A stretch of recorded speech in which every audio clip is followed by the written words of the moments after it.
Soldiers have always had to get from one place to another. There's been multiple different ways of this having been done. You might have gone on horseback or on ship or on trains. However, we're going to talk about the oldest and most reliable form of transport. That being the one that involves two things, both of which are feet: marching. Since armies have existed, marching has been a common thing that's needing to be done. You have to get a lot of heavily armed men from point A to point B. And I have an example of soldiers in their marching order, being how they march from the years 1648 to 1862. And this is going to be a small exhibition on what they're carrying, the material culture, so things like their clothes, how they're wearing their clothes, different types of fashion, how they use their weapons in some ways, and how they wear their equipment on the march, and how they carry all the things necessary to survive. So, this is going to be a small exhibition. I really hope you enjoy, and thank you for watching. Let's get on to the first one.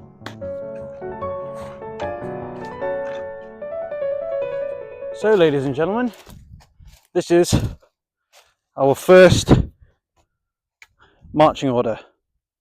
Oops. Scottish soldier. And this is especially a Scottish soldier from the 1648 Winnick campaign. To give you a slight breakdown of what happened on that campaign, it was essentially an intervention by the Scots. So, just to catch you up a bit, 1645, the King's army is defeated at Naseby.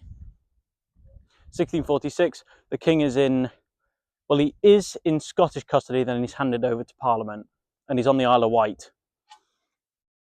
The Scots decide in their own Parliament, because remember Scotland's a separate kingdom at this point, that they are going to help free the King in return for him granting the Presbyterian faith solemnity and making England Presbyterian for 5 years. That's the deal, okay? Try Presbyterianism 5 years and we'll see how it goes. So, of course, they need to raise an army, and they do. This is called the Engager Army because of the engagement between Charles and the Scottish Parliament. And this is an example of what I am now. So if I'll just spin around to give you a good example of what I have on my person. And of course, this is marching order. This is everything I have on me at all times, as an individual soldier, that is.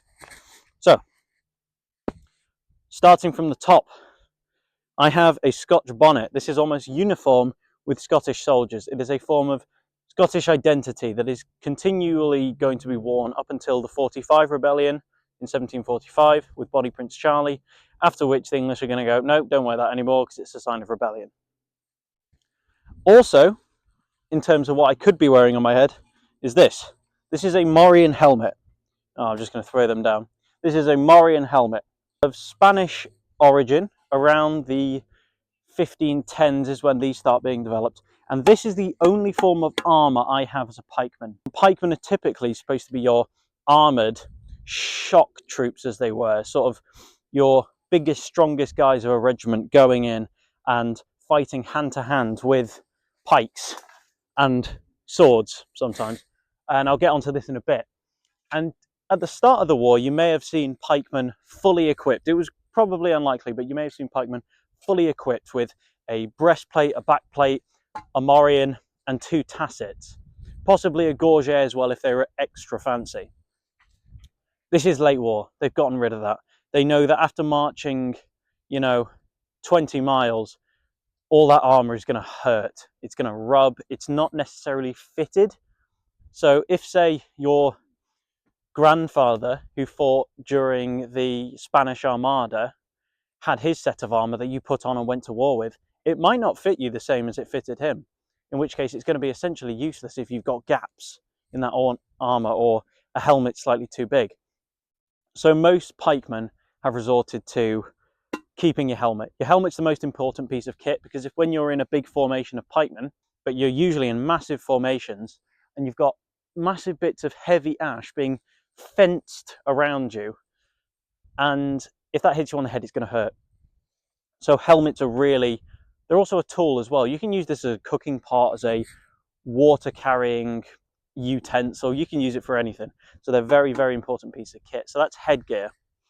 Also, typically the morion will be worn over the top of something padded like a Scotch bonnet or a Monmouth cap. On to accoutrements themselves. I have, as a pikeman, a sword. Every soldier is issued a sword. It is a rank of being a gentleman. If you're a gentleman, then you carry your sword. And that's probably a main appeal of being a soldier, is being able to say, well, look, I've got a sword, I'm a gentleman. These are known as English backswords, which are falling apart. And they're called backswords because the back of the sword is the only bit that's sharpened. The tip isn't sharpened, and this side isn't sharpened, the reverse. It has a blood groove going down it, and typically you can imagine these being sold for about 4p to each man. So they are handy pieces of kit. They're not stabbing weapons, they're hacking. You hack at your enemy. So again, on my accoutrements, I have a blanket roll. This is my blanket, and typically you could store whatever you wanted in there, anything soft. I could have another shirt in here. I might have I could even have 2 blankets rolled up in this, which is unlikely for the Scots if you really think about it. This campaign was not a nice one for the Scots. They were far from home, tired. It was August, but it was a very rainy August, so they weren't in the best shape. But if I was lucky enough to have 2 blankets, I might have 2 blankets. And yeah, things like shirts, jackets, breeches, socks, maybe, all rolled up in here. And it's a very effective way of carrying kit. If you saw my introductory video, actually, as an American Civil War soldier, I'm wearing a blanket roll. In there up until really the 20th century, you've got, during World War II, Soviet soldiers are still wearing blanket rolls quite predominantly. I know it's part of the Imperial Russian uniform in World War One, and the Japanese, of course, but really after World War II it dies off. But still, these are old pieces of equipment, going from, I'd say, it's difficult to say. It's hard to say when someone rolled up a blanket and wore it, but from now up until the World War II, very good piece of kit. Next we have my canteen, which my microphone is attached to, so I damage ruining the audio of this. But this is my canteen. This is a leather bottle type, and it carries water. Water is very important. There's a lot of myths about how water was perceived in this era. Again, I could do another video on that, but to be brief, water was drinkable. If you had decent sources of water from springs and things like that, then you would drink it. In a city, it might be slightly different because you don't have clean flowing water. Obviously, you have flowing water in a river, but I wouldn't call that clean. The main source of hydration is going to be water, isn't it? Especially if you say you're marching through Lancashire, which didn't really look like this, but if you walk through Lancashire, there's streams everywhere. You can get some nice clean water. That's typically what you're going to be drinking rather than beer. Going on to clothes now, because that's what the majority of I'm wearing. I have a grey coat on. Grey was the colour of the Covenanters. It was a typically Scottish colour to wear, and Scottish soldiers are wearing grey after this point up until, of course, the 45 rebellion. And yeah, it's just a regular sort of garment that's going to be worn by most soldiers. Underneath that, I have a waistcoat. It's civilian made. Oh yeah, just a preface as well. Except for really my sword, my pike, my helmet, maybe my coat. All of this will probably be civilian acquired. It'll be from home. Of course, things like shoes. If you go to a sort of depot-like place, if we use a more modern term, they might have shoes there for soldiers to wear.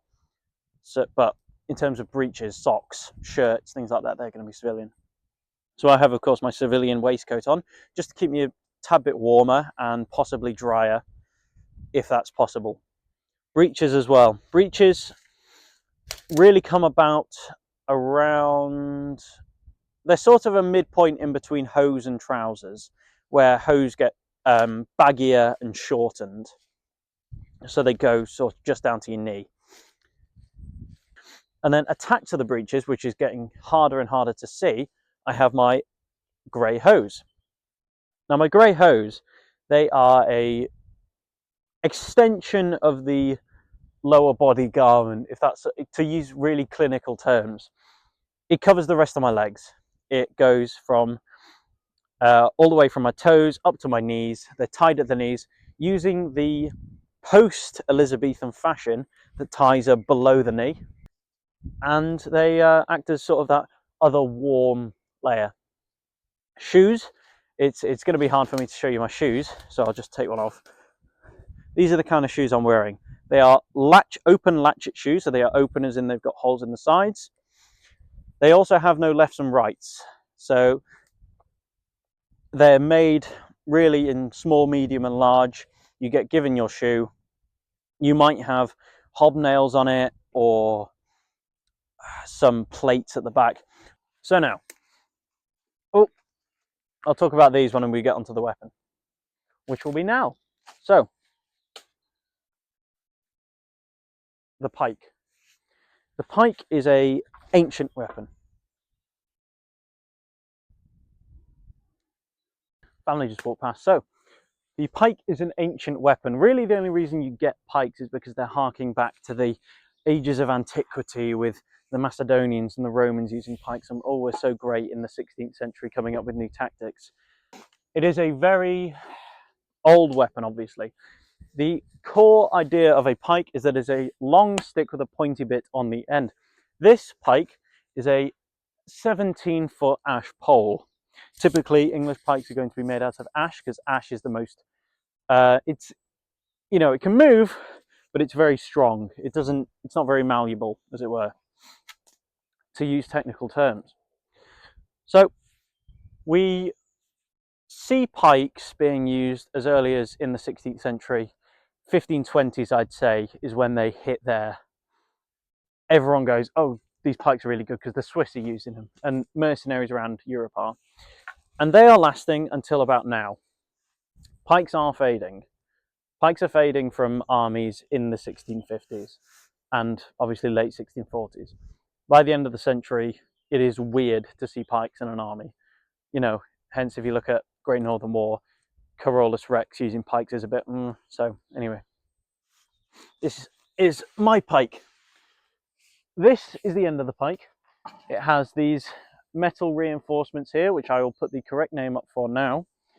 And it would have a sharp metal point on the end, which I obviously haven't brought whilst walking through the woods with me. I'll put some images up now of what they'll look like.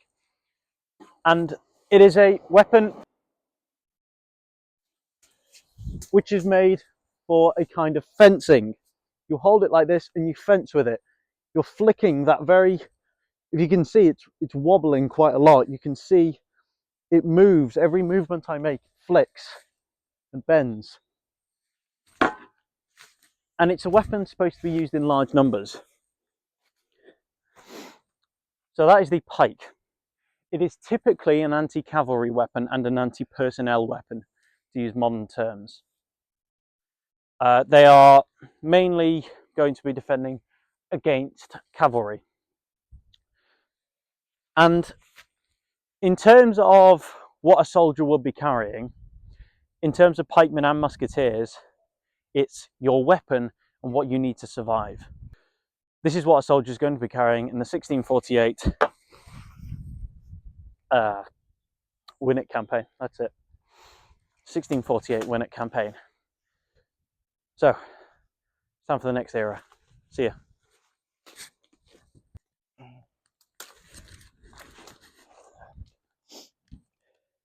Now, our next era brings us to this, the War of Spanish Succession. So the War of Spanish Succession is a fairly niche topic. It's not talked about much in the mainstream. It's between 1701 to 1714, concludes in the Treaty of Westphalia. It is a very important war. For example, England gets Gibraltar, so that's always a win, taking things from the Spanish. But it's also the turning point where the French have their domination of warfare challenged. After the great exploits of Le Soleil du Roi, Louis the Sun King, they think, oh, we're at the top of the world. Since 1642, we've been amazing. this war, they get challenged by the English. And this is the trend that keeps going long until the long 18th century and up to the Napoleonic Wars. So, marching order of an English soldier during the War of Spanish Succession. I'll turn around so you can see everything on my person. And like I did before, I'll start from the top. By the way, this is what a soldier would look like most likely on Blenheim's campaign in 1704. On the Blenheim campaign, led by by the Duke of Marlborough, John Churchill. So, like I did last time, starting at the top, I have a cocked hat. Civilian fashion, these are. They are not necessarily very practical. However, they are the height of civilian fashion. So, civilian style cocked hat. This is the headwear of the soldier. It's also the headwear of the civilian. So, it's pretty universal at the start of the 18th century. Moving to my accoutrements. In terms of my accoutrements, I have on my back two sacks, I suppose, two campaign bags. Well, this large linen one here is the campaign bag, and this is similar to styles that we'll see in the future. It's very reminiscent of the 19th century haversacks or the packs which come about during the 1750s. Very similar to them. It is just a linen bag which the top of which just sort of falls over and closes on itself. The other is similar to the 17th century knapsack sort of style. It's made of goat skin, and it is very similar to a 17th century knapsack, sort of that closed tube-like thing. So, and my bags. In terms of my weaponry, I am armed with a symbol of a gentleman, being a sword, which would have been issued. Again, as I said in my Civil War section, it is the mark of a gentleman. If you're a soldier, you carry your sword with you. If you're a gentleman, you also carry your sword. So that's sort of, like I said before, a lure of joining the army. Oh, I want a sword. I want people to respect me when they look at me. So, sword. It can also be used in combat. It does have a sharpened edge. However, it's not the most effective when you have a bayonet. And as bayonets are essentially make their debut at the start of this century, everyone realizes actually, yeah, they're a lot better than the sword, a lot more reach and a lot more maneuverability, but they're still very nice set pieces. So, moving on to my aforementioned other melee weapon, the bayonet. This is a socket bayonet. It is so because it has a little socket which locks onto the, I'm going to call it a bayonet lug. In future manuals, it's called a sight. However, we're not going to get into that discussion. Locks onto there and is used from there. These make their debut at the very end of the 17th century, very early 18th century. And they are the melee weapon of choice going forward from this point, really up. And I'd say World War II is when the bayonet becomes obsolete, as it were. Obviously, they're still issued today, however, not to the same effect as they were when they first came about. So that's all kept on my belt, and I know that it's getting harder and harder to see, so I'll go to some higher ground on my belt here. This also is a handy way of tying everything together. In terms of my firing accoutrements, I have on my right hip my cartridge box, which would hold all of my cartridges from my musket. And if I just open this up, you can see it's got a wood block inside, which contains little holes where all the charges can go. To prime the musket, because priming with a cartridge isn't doctrine yet, we have a powder flask. A little flask where you press the button, charge of powder fills into the little vault system, and then you can pour that to prime your pan. And they sit right there on the right hip. We also have the water bottle. Every single soldier who you will see will have a water bottle. Again, my microphone is attached to it, so I've got to be a bit careful, but water is very important to the soldier, so that's always kept close. Right, that's accoutrements. Clothing. Clothing, as you'll see as this progresses, is very closely related to civilian fashion. How civilians would have dressed, you typically see how soldiers dressed. That's true for today. If you look at modern battle dress, you will see trousers and shirts and quarter zips and things like that being issued to soldiers because it's fashionable, it looks nice. Dress uniforms as well are essentially suits, which are civilian fashion. Same for this period. As you can see, I am equipped with this very, very large and manly coat, which swishes as I walk to give you that manly swish as you walk down the street. Very large cuffs are the fashion of the time, and it was wool. It's very nice and warm. It also distinguishes me as an English soldier. This is the one way of telling me as being an English soldier, and the other, few thousand men I'm going to be fighting alongside. If you see white coats, then they're going to be French. If you see yellow coats, then they're going to be Spanish. So that is my coat. Underneath my coat is a still long waistcoat. Now the waistcoat derives its name from being the waist of the outer coat. Soldiers would typically be issued a fresh set of clothing every 2 years. And so what you would do is you would cut out the lining, the yellow lining of your coat, and make a coat to go underneath it, which is obviously of that same yellow color. So it is the waist of your old coat, waistcoat. So coat, waistcoat. Underneath I have a linen shirt, which is essentially my underwear, my undergarment. And this is common for all soldiers. Linen shirts, it's just something you're expected to wear underneath. Then I have my red breeches, and it's getting again harder and harder to see, but I have my red breeches here, which cover my lower part down to my knees. Then after my knees I have gaiters, long gaiters. The gaiter is designed to keep dirt and dust and stones out of a soldier's shoe so he's more comfortable when marching. These are buttoned up down the side and secured with gaiter straps, and these would persist as a piece of military equipment for centuries. Underneath my gaiters I have a pair of white socks on, white woolen socks, which are very comfortable, keep me very warm. Another layer against the frigid cold. And then I have buckled shoes on, which I can't show you, so I'm going to put some pictures up. Some nice buckled shoes, which I can walk for many miles in. So that is the clothing. Now to talk about the firearm, which I don't have with me, but I'll put some nice pictures up. So the firearms that we are using are, well, I'll say with the examples I'm using, they are a specific type is what I'm talking about. The army had about 15 different types of firearms in it. One thing I failed to mention is all of this issued equipment is courtesy of our captain, which is being told what he should roughly get according to the colonel. And the captains will dilute that slightly to try and get the cheapest price. So he will go, well, I want us to have this kind of musket because it's slightly cheaper than this one, but it'll have to do. If you understand that sort of bureaucracy that goes within it, you're not getting exactly what they want, but they don't really care. It's close enough. So there's about 15 different types of firearms within the English army at this time. Some of them had different diameters of barrels, some of them had different lock systems, but typically they are using a dog lock hammer. Now a dog lock, as you can see by this drawing I'm going to put up, and if I can't find one then I'm just going to look a bit silly, uses a small catch called a dog to act as a safety.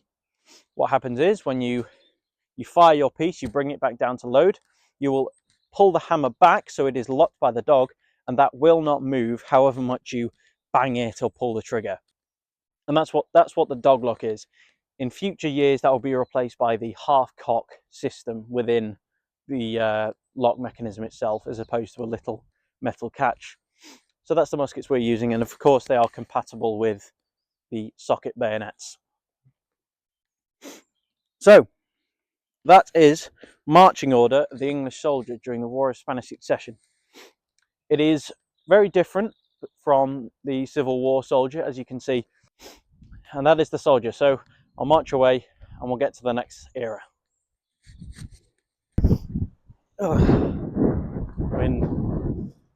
So our third era the American Wars of Independence. And this is a soldier from the 6th Virginia Regiment, 6th Virginia Militia Regiment, that is, during 1777 and the lead up to the Battle of Germantown. So, here I am. I'll make sure to do a 360 so you can see all my accoutrements. And this is it. This is a soldier from the 1777 Germantown campaign.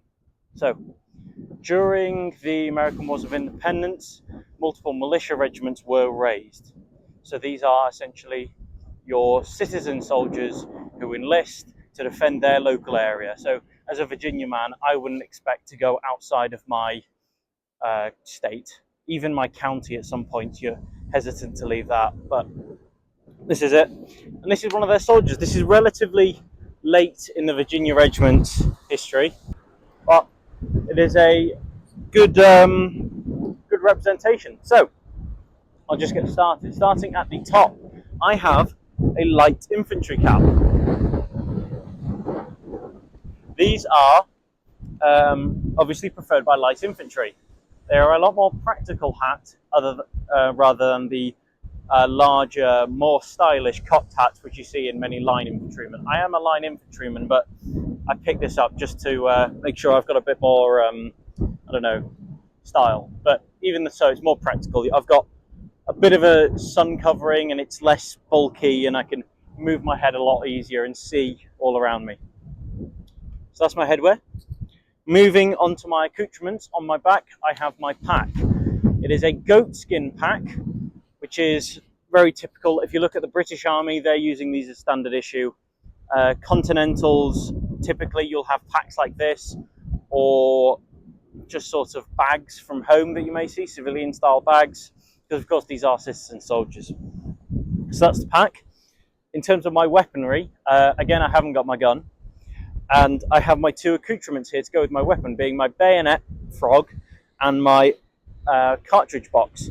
So the cartridge box, very similar to the one seen in the War of Spanish Succession, is a leather sort of pouch with a block inside for storing the cartridges.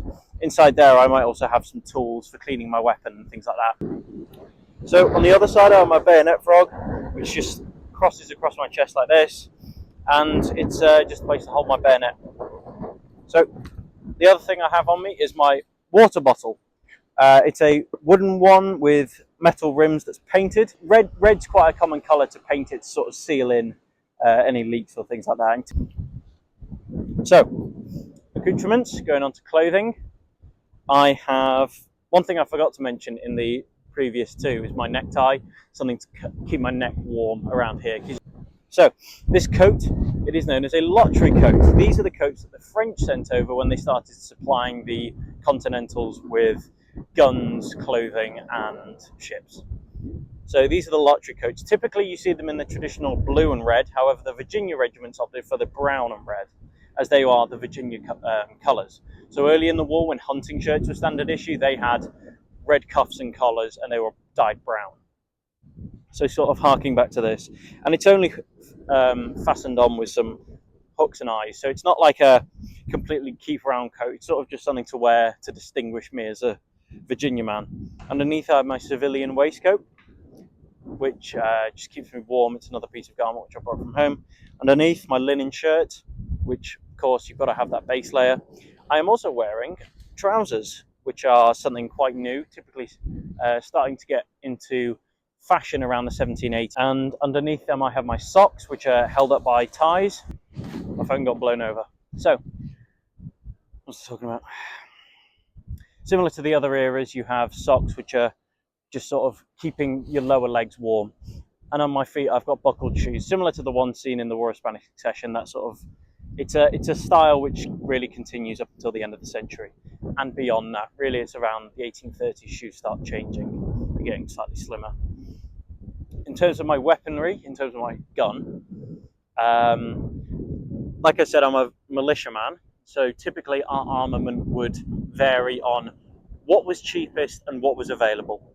So say your captain wanted, oh well, I want some nice French muskets from the continent, but you haven't got any, or you've got some 1710s guns, which are in a arsenal somewhere in the nearest town.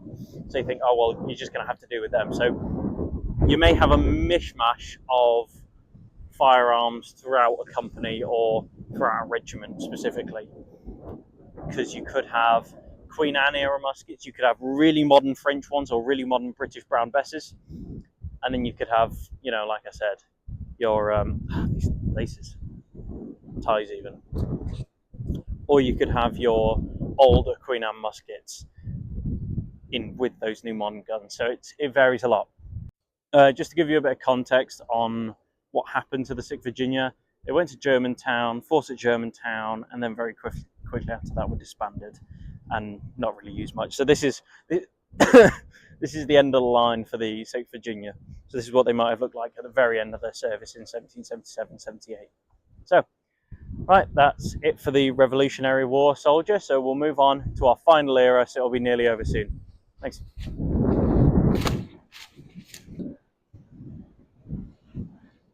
So, ladies and gentlemen, this is it. This is our last marching order. Now, I am a Confederate soldier in the Army of the Kentucky in 1862. So, this marching order is about 100 years after the last one. So, things have gone at quite a brisk pace. As you can tell, obviously, my clothes are different, the colour of them are different, my accoutrements are different. And we're going to go through that now. So, starting from the top, like usual, I have my forage cap. So it's not a kepi, it's a forage cap because it's nice and wibbly. So this is a standard sort of headdress. It's not the official Army's, well, I say Army, I mean US Army before the war, because really the Confederate Army or the Union Army are very influenced by the pre-war Army. So pre-war Army, the proper hat to wear was the Hardee hat. That was your dress hat, and your kepi was sort of, think a fatigue cap.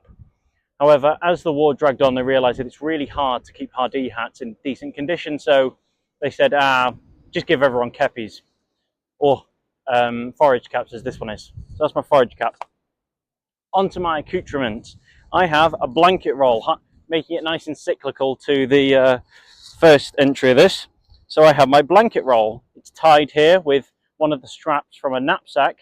So I might have been issued my knapsack and gone, I don't really like this, taken one of the straps off it and made a blanket roll. Like I said in my English Civil War part, it's a decent way of carrying your soft materials and things like that on you. And it keeps them nice and close. Also, if you have, say, a gun blanket, you can tie that around the outside to keep that waterproof. So, you can also see I have my haversack. This is where I keep food.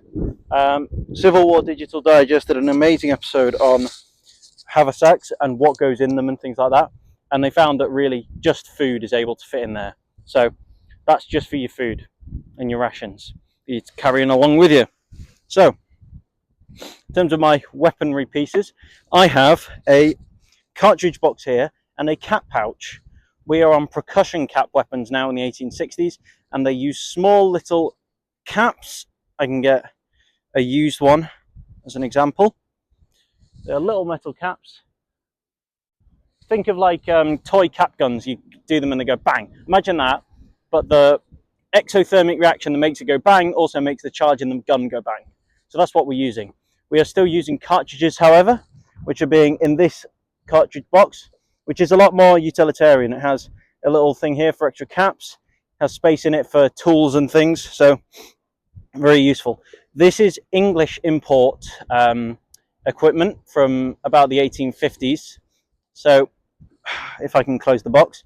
So it is slightly odd in the fact that it has the cap pouch on the cartridge box sling. Usually it's on the belt here with the bayonet. So moving on to the bayonet, we have the frog for it here, which sits just ajar on your left thigh.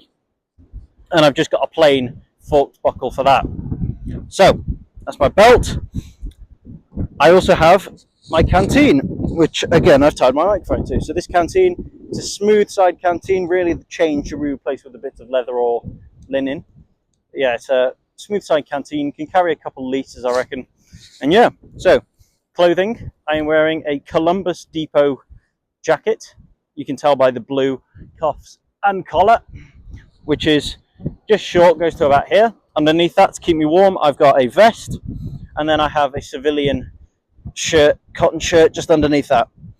I also have trousers, so if I step up here, like I said before, trousers are becoming more fashionable, and here they are in military use. I have a black stripe going down to show that I'm in a Kentucky regiment, and yeah, they're trousers. Underneath I have some flannel drawers which keep me warm as my underwear, and then I have military booties with a metal plate on the back.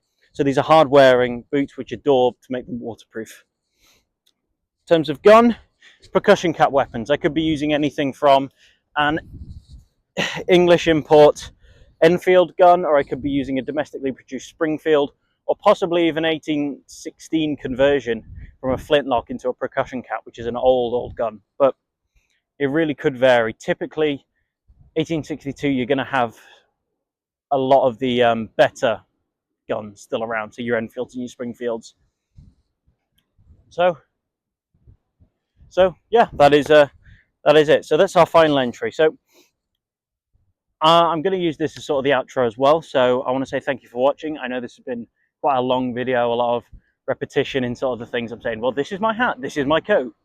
But yeah, I hope that you've enjoyed it. It's I've enjoyed making it, and I just want to think on sort of the point that this is what soldiers would have had to be wearing, going miles and miles, walking on foot, and just to remember sort of how hard to go from, say, being a clerk in a city to having to march 20 miles a day, then not get a decent meal at the end of it. So it's you know, I play dress up and show you all the things they'd be wearing, but then I can't really quantify the difficulty it would have been of lugging this stuff with me on a campaign. So hopefully in a future video I'll be able to do sort of how a soldier would use his equipment most effectively on campaign, you know, all the tricks that you might use and things like that. So with American Civil War, turning hardtack crates into furniture and things like that, you know. So yeah, I look forward to making videos like that, and thank you very much for watching. So I guess that'll be the end of it, and I'll say bye. So au revoir.